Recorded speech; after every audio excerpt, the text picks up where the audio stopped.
Hello and welcome back to Popcorn Chat. I hope you guys are doing well. In this video, we're going to be talking about Damien McCarthy's latest film, Hokum. In this film, we follow Adam Scott, who plays Ohm Bauman, who's a writer, and he travels over to Ireland to scatter his parents' ashes. On this trip, he is staying at the hotel which his parents stayed at and loved, and there's definitely some spooky folklore going on amongst this hotel. Having Adam Scott at the forefront of this film is definitely going to help indie horrors such as this, because Damien McCarthy's previous work was a little more underground in terms of the audiences who saw the films, but this is really going to propel his filmography. Having someone such as Adam in his film is really going to get his work seen. I feel a lot of people are going to go back and watch films such as Oddity and Caveat. Going into this film, you might think it's just a straight up horror with the jump scares, and that definitely does happen at points.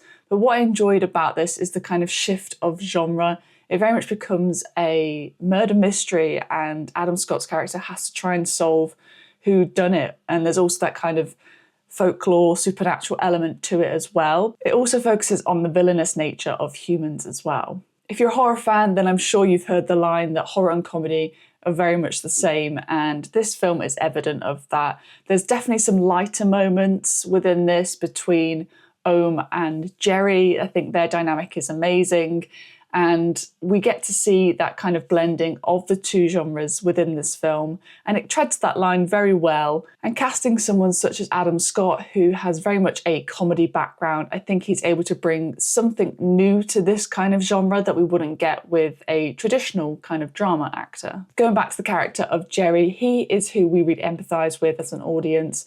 Our main protagonist, Ohm, is very unlikable in that first act. Some of the things he does to the staff around him is just horrible, and they're just trying to do their job. So really our empathy comes from characters such as Jerry and also Fiona, who works in the hotel. There's some truly horrifying images within this film that had me tense throughout. We saw the imagery of the rabbit in the teaser trailer, and that does appear, though short, it is very effective, and it was giving me Donnie Darko vibes, and I was genuinely quite terrified and just unsettled whenever that character was on screen. The next bit I'm going to talk about is going to contain a few spoilers, so if you don't want to hear that, jump forward. This film is very much about Ohm coming to terms with the loss of his parents and his involvement within that. We see this rabbit character from the beginning. We see it in a leaflet when he opens the box of memories and finds the gun, and that's why he reappears later on and is absolutely terrifying. But he is in fact not the main villain in this film. We have this overriding supernatural power, which is the witch, which is set up in the first act when we hear the hotel manager speaking about it to the children, and we get to see her in sort of the second half of the film, and my goodness, she is absolutely terrifying. The kind of distant in the dark with the glowing eyes and the pale face was truly spooky. And when she is trying to chase Ohm up into the room, oh my goodness, I felt the heebie-jeebies. It was absolutely horrible and creepy. Fingers around the door, no thank you.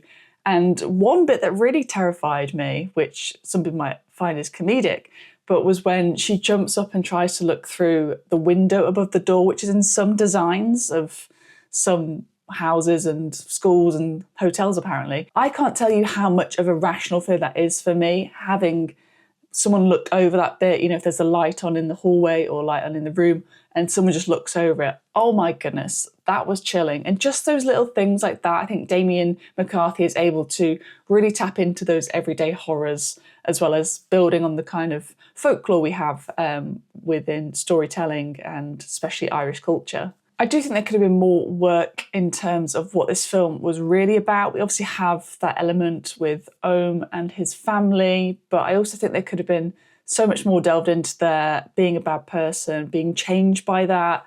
He's coming on a writing retreat, but that also comes back in as a kind of bookend, pun intended. There's various things which are kind of sort of hinted at, but I don't think they have that full conclusion.